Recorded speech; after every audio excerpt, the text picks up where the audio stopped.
हमने last lecture के अंदर बच्चे ये क्वेश्चंस डिस्कस किए हैं और इससे पहले के जो हमारे पास ये जो टॉपिक थे रिलेटिव वेलोसिटी वाले जितने भी थे ये हमने कवर कर लिए थे, है ना। इन न्यूमेरिकल से पहले हमारे पास dot product, cross product, relative velocity, उससे पहले कहां से शुरू किया था हमने? वेक्टर से शुरू किया था, triangular law of vector addition, parallelogram law of vector addition, उसके बाद रेजोल्यूशन ऑफ वेक्टर रिजल्ट, और फिर उसके बाद हमारे पास आया था रिलेटिव वेलोसिटी जिसके अंदर हमने pseudo velocity, relative velocity of a man with respect to, relative velocity of rain with respect to moving man किया था, why it is easier to push than to pull वाला कंसेप्ट किया, और करते हुए डॉट प्रोडक्ट और cross product को हमने कंप्लीट किया था। उसी के बाद ये कुछ प्रैक्टिस न्यूमेरिकल्स थे जो कवर हुए हैं, और इन सब के बाद हमारा एक तरह से वेक्टर्स खत्म हो गया। इन टॉपिक्स के साथ हमारा वेक्टर्स खत्म हो गया, लेकिन इसका मतलब ये नहीं है कि वेक्टर्स ने पीछा छोड़ दिया। वेक्टर्स अब थ्रू आउट चलेगा। वेक्टर एक बेसिक कंसेप्ट है, जैसे बॉड मास था, तो बॉड मास एक कंसेप्ट है जो थ्रू आउट चला है। ऐसा नहीं है कि हमने 5th क्लास में अगर प्रैक्टिस करी थी और उसके बाद छोड़ दिया है, वो लगातार अब चलता ही जाएगा। तो वेक्टर्स हमारे पास अब सीनियर क्लासेस के फिजिक्स का मेन बेसिक स्ट्रेंथ है हमारी। उसी को यूज करते हुए आज का जो हमारा टॉपिक आता है बच्चे, ये है मोशन इन प्लेन, जो कि with uniform velocity in plane है। ये क्या है? Motion of object with uniform velocity in plane. और इसी टॉपिक के बेसिस पे हमारा बहुत ज्यादा इंपॉर्टेंट और एक बहुत इंटरेस्टिंग टॉपिक आएगा, प्रोजेक्टाइल मोशन। एक बार पहले इसको समझते हैं, उसके बाद प्रोजेक्टाइल पे पहुंचेंगे। पहले हमारे पास है क्या? Motion with uniform velocity in plane. देखो एक काम करते हैं, पहले मैं पोजीशन वेक्टर और डिस्प्लेसमेंट वेक्टर बना देता हूं। इसके बारे में हमने पहले भी डिस्कस किया हुआ है। वैसे पोजीशन और डिस्प्लेसमेंट वेक्टर का क्या कंसेप्ट होता है? ये हमारे पास प्लेन है तो एक्स और वाई एक्सेस होगा, सिर्फ जेड की जरूरत नहीं है, अब स्पेस में नहीं है हम। एक्स एक्सेस और वाई एक्सेस, ये हमारे पास ओरिजिन। अगर हमारे पास इनिशियल कोई पोजीशन है, उसको हम r1 से डिनोट करेंगे। मैंने जो यहां रखा हुआ है ए पॉइंट है, ए पॉइंट है जहां पे क्या है? r1 position vector. मैं एज इट इज नोट्स वाली ही बिल्कुल जो नोटेशन है वो यूज कर रहा हूं यहाँ पे, ठीक है। r1 आ गई है, इसके कोऑर्डिनेट क्या है? मान लेते हैं x1 y1। यहां पे अब दूसरा पोजीशन वेक्टर कहां बनेगा बच्चा? देखो यहां से हमने मान लिया ये बी पॉइंट है जहां पे कोऑर्डिनेट क्या है? x2 y2। एक काम करते हैं, रुको इसको थोड़ा सा ऊपर या नीचे बना लेते हैं ताकि थोड़ा सा डिस्प्लेसमेंट हमें दिख जाए, क्योंकि मेरे को क्या बनाना है? डिस्प्लेसमेंट वेक्टर बनाना है। मैंने ये थोड़ा नीचे बना और आगे तक एक्सटेंड कर लेते हैं, ठीक है। ये बी पॉइंट है जिसके कोऑर्डिनेट क्या है? x2 और y2। किसी बच्चे को इसमें परेशानी है? ये तो सिंपल है। अभी हमने क्या किया? इनिशियल पोजीशन थी, उसका पोजीशन वेक्टर का नाम रखा r1, फाइनल पोजीशन का नाम रखा r2, कोऑर्डिनेट x1 y1 और x2 y2, ठीक है। अब अगर एक ऑब्जेक्ट इस पॉइंट पे था और यहां से वो वहां चला गया, तो इसका मतलब उसकी डिस्प्लेसमेंट क्या हो गई है? ये वाली। और ये हमारे पास क्या हो गया? Displacement vector. इसको मैं डेल्टा r से या r2 माइनस r1 से रिप्रेजेंट कर सकता हूं। डिस्प्लेसमेंट क्या होती है? Final position minus initial position. तो final position vector minus initial position vector displacement vector दे देगा कि नहीं हमें? इसमें किसी को दिक्कत? बिल्कुल ठीक है। अब साथ ही साथ नोट डाउन करते चलेंगे बच्चा। r1 जो है इसको मैं कैसे रिप्रेजेंट करता हूं वेक्टर फॉर्म में? x1 i cap plus y1 j cap, ऐसे रिप्रेजेंट कर सकता हूं। किसी बच्चे को परेशानी नहीं है ना? ये बात समझ में आई है? तो ये पता चल गया बच्चे पोजीशन वेक्टर हमने कैसे लिखा है। और इसी के अंदर अगर मैं r2 लिखता हूं तो ये क्या आएगा? x2 i cap plus y2 j cap. किसी बच्चे को इसमें दिक्कत है? बच्चे पता चल गया ये पोजीशन वेक्टर्स हम किस तरीके से लिखते हैं। वेक्टर फॉर्म के अंदर x1 बताता है कि उसकी displacement along x1 along x axis x1 है, और i कैप ने उसकी क्या बताई है? डायरेक्शन। y1 ने बताया मैग्नीट्यूड, j ने बताई है डायरेक्शन की वो जो y1 की डिस्प्लेसमेंट है अलोंग y एक्सिस है। ये दोनों की इनिशियल और फाइनल पोजीशन वेक्टर को हमने इस तरीके से लिख लिया। अब अगर मैं r2 minus r1 that is displacement vector निकालूंगा, तो दोनों में से माइनस करेंगे x2 minus x1 i cap plus y2 minus y1 j cap निकलेगा कि नहीं? सिंपल सी बात है, ये तो कोई बड़ी चीज नहीं है। Final position vector minus initial position vector कर दिया मैंने, तो मेरे पास क्या आगे निकल गया? r2 minus r1। इसको मैं ab से रिप्रेजेंट कर सकता हूं, इसको मैं ab वेक्टर से रिप्रेजेंट कर सकता हूं डिस्प्लेसमेंट वेक्टर को। तो अगर ये जो वेक्टर निकला है मुझे इसका मैग्नीट्यूड निकालना है, तो कैसे निकलेगा बच्चा? Square root of x2 minus x1 का whole square plus y2 minus y1 का होल स्क्वायर। निकलेगा कि नहीं? यही होता है। किसी भी वेक्टर का मैग्नीट्यूड कैसे निकालते हैं? क्या करते हैं, जो i और j और k के वो कोफिशिएंट्स होते हैं उनका स्क्वायर करके ऐड कर देते हैं, सिंपल। अब अगर तुम इसको नोटिस करो, ये फॉर्मूला तुमने कहीं पहले देखा हुआ है? कहां देखा है? डिस्टेंस फॉर्मूला 10th क्लास में जो किया था, सेम था। और डिस्टेंस फॉर्मूला भी कुछ नहीं होता, पाइथागोरस होती है। अगर मैं इसी के अंदर दिखाऊं, जब हम यहां से यहां जाते हैं तो देखो जरा, x1 से जब x2 वाले डिस्टेंस पे पहुंचे तो x2 माइनस x1 ये वाला आ गया बेस, y2 माइनस 1 वाला आ गया परपेंडिकुलर, और इन दोनों का रिजल्टेंट आया क्या हमारे पास? हाइपोटेन्यूज। तो x2 माइनस x1 का whole square plus y2 minus y1 का whole square under the root, वहां से हमारा डिस्टेंस फॉर्मूला आया था, और उसी को हमने वेक्टर्स की फॉर्म में पकड़ लिया। समझ में आया? क्लियर है ये? चलो यहां तक तुम्हें पता चल गया। अब अपने पास वेलोसिटी क्या होती है? Displacement upon time taken. ये कंसेप्ट समझ में आ रहा है? मैं अब सीधा स्क्रीन पे कराता जा रहा हूं, साथ के साथ करते रहेंगे, नोट डाउन करते रहना। देखो बच्चे, हमारे पास वेलोसिटी क्या होती है बेटा? Velocity is displacement upon time taken. Displacement क्या निकली थी हमारी? r2 माइनस r1, है ना? डिस्प्लेसमेंट यही थी, upon time taken t2 minus t1। t2 क्या है? Final time. इनिशियल टाइम क्या है हमारा? t1। सिंपल कहानी है, इसमें तो कुछ अलग नहीं है। वेलोसिटी होती है change in position upon time taken, that is displacement vector upon total time. Time कितना लगा है? Final time t2, initial time t1। Done. अब हमारे पास शुरू होता है इक्वेशन ऑफ मोशन बनाने का गेम। इक्वेशन ऑफ मोशन में क्या करते हैं? यही जो हमने किया है। अब एक बात बताओ, अगर मैं इसको क्रॉस मल्टीप्लाई कर दूं तो r2 minus r1 is equal to v into t2 minus t1 लिख सकता हूं। किसी बच्चे को इसमें परेशानी? सिंपल है, वही उसी को क्रॉस मल्टीप्लाई किया इसके साथ, और r2 की value r1 plus v into t2 minus t1 लिख सकता हूं, इसमें भी कोई दिक्कत नहीं है। मैंने क्या किया, ये जो r1 था उसको शिफ्ट करके इस साइड ले गया, बस वो प्लस हो गया उधर जाके, है ना? सिंपल चल रहा है अभी तक, कोई दिक्कत नहीं। अब ये होने के बाद जब हमने ये शिफ्ट किया, हम अब थोड़ा थोड़ा नोटेशंस को चेंज कर देते हैं। मान लेते हैं जो इनिशियल टाइम था वो क्या था? 0। जब हमने नोटिस करना शुरू किया चीजों को, तो हमने कहा कि इनिशियल टाइम को 0 मानते हैं, जो t2 है वो कितना है उसको मान लेते हैं t। ठीक है, इनिशियली टाइम 0 और फाइनल टाइम हमारा t आ गया। r2 का नाम रख लेते हैं r, और r1 का नाम रख लेते हैं r0। ये पैरों में जो 0 लगा होता है इसको क्या कहते हैं? r0। ये इनिशियल पोजीशन को रिप्रेजेंट करने के लिए करता है, ठीक है ना? r0 ये हमेशा क्या करेगा? That position vector at time is equal to 0, मतलब basically that position vector which represents the initial position जहां पे हमने टाइम हमेशा 0 लिया होता है। ठीक है, तो r0 हमारा इनिशियल पोजीशन वेक्टर को आ गया। सिंपल नोटेशन ही चेंज करिए, बात तो वही है सारी। डाल दो वैल्यू फॉर्मूला में, r is equal to r0 plus v into t2 minus t1। तो t1 की वैल्यू 0 डल गई है, t2 की वैल्यू t डल गई है, r की वैल्यू r, r2 की वैल्यू r, और r1 की वैल्यू r0। Simple, r is equal to r0 plus vt। बनी कि नहीं? ये हमारे पास इक्वेशन पहली फॉर्म हो गई है। किसी बच्चे को इसमें परेशानी? बिल्कुल सिंपल है, कुछ भी ऐसा नया नहीं किया हमने। अब r0 क्या होगा? r0 को लिखेंगे x0 i cap plus y0 j cap. वही जो x1 i कैप और y1 j कैप था उसकी जगह नॉट नॉट लगा दिया। r को क्या लिखेंगे? xi cap yj cap. हाँ जी, देखो बच्चे मैंने किया क्या है अभी, एक बार ना यहां देखो, हमने सिंपल कुछ भी नहीं किया। हमारे पास जो वेलोसिटी होती है वो क्या होती है? Change in position upon time taken. होता है कि नहीं बच्चा? ये क्रॉस मल्टीप्लाई करेंगे, v into t2 minus t1 is equal to r2 minus r1। ये चलेगा, बिल्कुल जायज है। मैंने कुछ नहीं किया, बस मैंने r2 का नाम r रख लिया, r1 का नाम r0 रख लिया, t1 को मैंने 0 मान लिया, t2 को मैंने t मान लिया। कोई परेशानी? यही किया। सिंपल ब्रैकेट ओपन कर दो, v into t is equal to r minus r0। बना कि नहीं? r0 को उधर भेज दिया तो r की वैल्यू क्या आ गई? यहाँ वेक्टर्स, r की वैल्यू आ गई r0 प्लस vt। डन है, कोई दिक्कत? सिंपल है। अब r क्या है?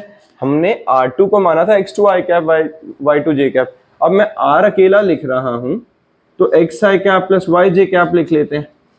r0 को x0 i cap plus y0 j cap लिख लेता हूं, और v को vxi cap plus vyj cap लिख लूं। कोई परेशानी किसी को? सिंपल है, रेक्टेंगुलर कंपोनेंट्स में लिख दिया मैंने उसको, है ना? मैंने उसको सीधा सा वेक्टर फॉर्म के अंदर लिख दिया, कोई दिक्कत किसी को?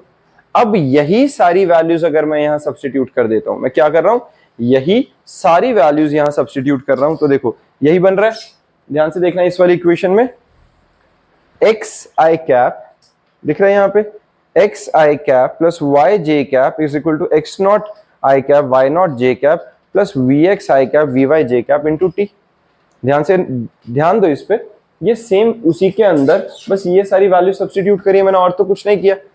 अब हम क्या करेंगे, एक्स एक्स वाला मतलब आई आई आई वालों को अलग इक्वेट कर देते हैं, जे जे जे वालों को अलग इक्वेट कर देते हैं। जैसे यहां पे मैंने क्या किया, देखो x is equal to x naught plus v x t, x is equal to x naught plus v x into t अलग लिख दिया, और y वालों को अलग लिख दिया। y वालों के अंदर क्या है, y is equal to y naught plus v y into t, वो मैंने अलग लिख दिया। किसी को दिक्कत है इसमें? सिंपल है, कुछ खास अलग तो नहीं किया हमने। क्या किया, हॉरिजॉन्टल वालों को अलग इक्वेट कर दिया, वर्टिकल वालों को अलग इक्वेट कर दिया, एक्स एक्सेस वालों को अलग और वाई एक्सेस वालों को अलग। एक्स और वाई आया कहां से है? एक बात बताओ, ये इक्वेशन समझ में आ गई थी? अब इसी इक्वेशन में r की जगह अगर मैं वेक्टर फॉर्म में लिख दूं तो कोई दिक्कत है? मैं r को x i cap plus y j cap लिख सकता हूं कि नहीं? r नॉट को x naught i cap plus y naught j cap लिख सकता हूं कि नहीं? वेलोसिटी को v x i cap plus v y j cap लिख दूं इंटू टी, कोई दिक्कत, लिख सकता हूं। अब x वाले सिर्फ x वालों से इक्वेट कर दो, आई आई कॉमन लिख हट ही जाना है।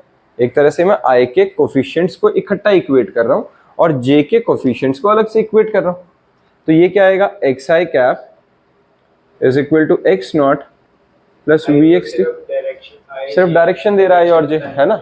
तो एक तरह से मैं आई के कोफिशिएंट्स को ले रहा हूं तो सिर्फ एक्स एक्सिस के मैग्नीट्यूड्स वाले आ गए, है ना, एक्स एक्सिस के अलोंग वाले मैग्नीट्यूड्स हैं, और जो जब मैं जे वालों को ले रहा हूं तो सिर्फ वाई एक्सिस के अलोंग वाले मैग्नीट्यूड है सारे।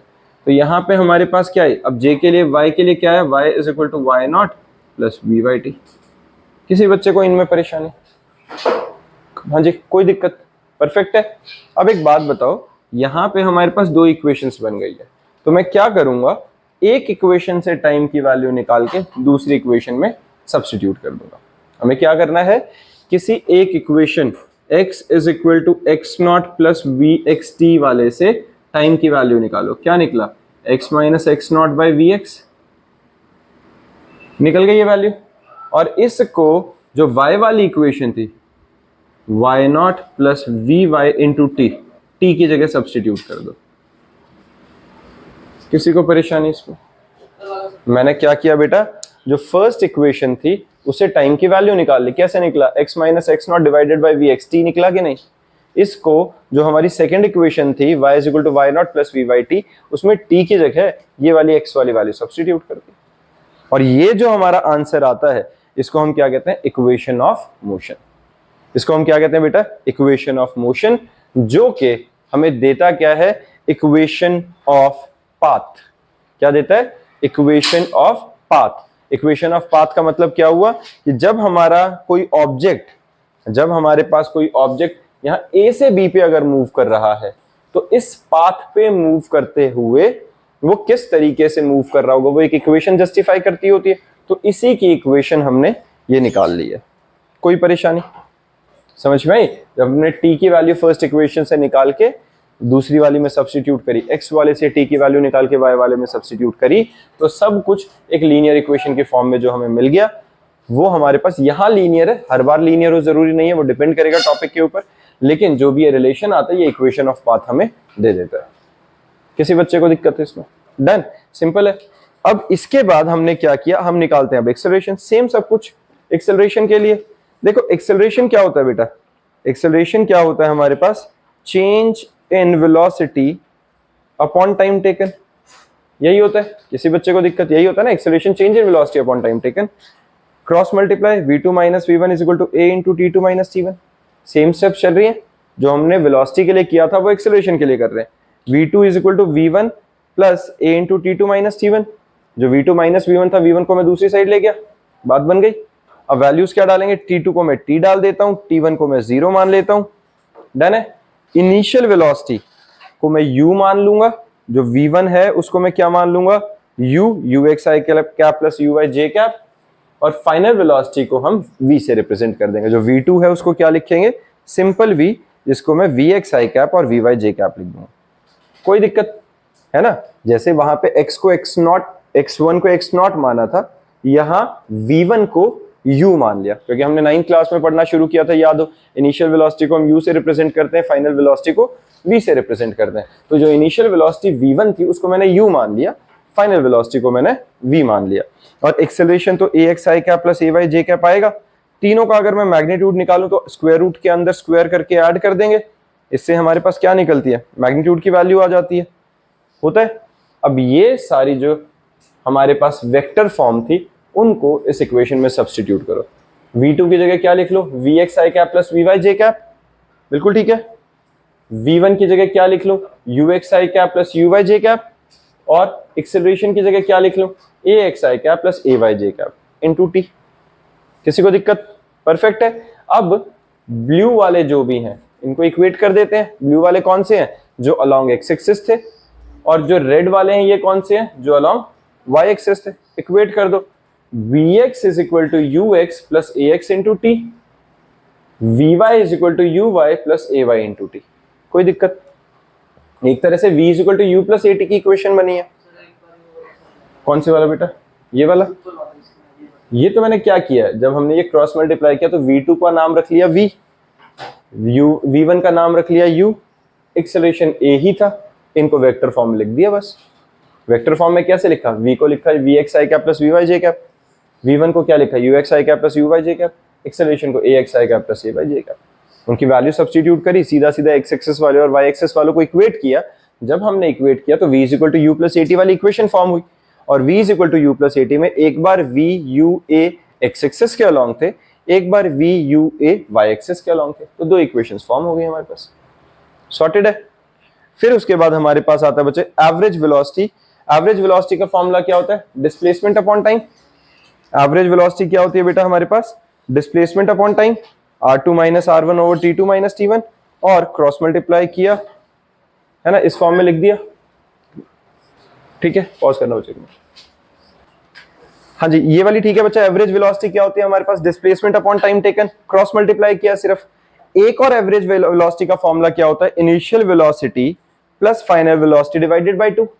ये रहेगा v1 plus v2 bye 2। Initial velocity क्या है v1, final velocity v2 divided by 2। अब अगर मैं इस वाले फॉर्मूला के अंदर एवरेज वेलोसिटी के साथ टाइम को क्रॉस मल्टीप्लाई करूं और रीअरेंज करूं तो क्या निकलेगा, r2 is equal to r1 plus v average into time, यही निकलेगा। अब इसी के अंदर हमें क्या करना है, जो मेरे पास देखो एवरेज वेलोसिटी का एक और formula v1 plus v2 bye 2, मैं एवरेज वेलोसिटी की जगह सब्स्टिट्यूट कर दूं, किसी को दिक्कत। यहां पे जो एवरेज वेलोसिटी का हमारा एक और फॉर्मूला आया था, ये v1 प्लस v2 बाय 2, मैंने सब्स्टिट्यूट कर दिया। किसी बच्चे को इसमें परेशानी। और ये जो सर्टेन कंडीशंस हम लेके चल रहे हैं कि इनिशियल टाइम कितना 0, फाइनल टाइम को t, initial velocity u, final velocity v, ये सारी वैल्यूज इसमें सब्स्टिट्यूट कर दो। v प्लस u बाई 2 ये आ गया हमारे पास, v plus u by 2 into t, r2 is equal to r1 plus v plus at plus u by 2 into t. ये मैंने क्या किया, सारा सिंप्लीफाई किया। v की वैल्यू जो थी हमारे पास वो यहां इस v की जगह u प्लस at सब्स्टिट्यूट किया, u plus at plus u whole divided by 2। u plus u क्या बन गया, 2u plus at divided by 2। किसी को दिक्कत, सिंपल स्टेप्स चल रहे हैं अभी। r is equal to r naught. अब सेपरेटिंग द न्यूमरेटर, एक बार 2 इसके नीचे, एक बार 2 इसके नीचे, ये 2 इस वाले के साथ तो कट गया, प्लस हाफ at स्क्वायर। बेटा एक बात बताओ, v को मैं u प्लस at लिख सकता हूं कि नहीं, तो मैंने v की जगह पे u प्लस at सब्स्टिट्यूट कर दिया, u प्लस u 2u बन गया, at एज इट इज। अब सेपरेटिंग द न्यूमरेटर करेंगे, 2 एक बार इसके नीचे, एक बार इसके नीचे लिखा, तो ये 2 से 2 कट के ut बन गया, ये हाफ at स्क्वायर। तुम्हें कुछ बनता दिख रहा है, आर नॉट को अगर मैं उधर माइनस करूंगा तो क्या आता है, अगर मैं आर नॉट करता हूं तो ये तो डिस्प्लेसमेंट आती है ना, तो s is equal to ut plus half at square बन रहा है कि नहीं। अब वही चीजें हम क्या कर रहे हैं, सब कुछ r को मैंने x i cap y j cap, r naught को x not i cap y not j cap, u को ux i cap u y j cap, a को ax i cap a y j cap लिख दिया, सबको vector form में लिख दिया। अब क्या करो, रेड वालों को रेड के साथ कंपेयर, ब्लू वालों को ब्लू के साथ कंपेयर।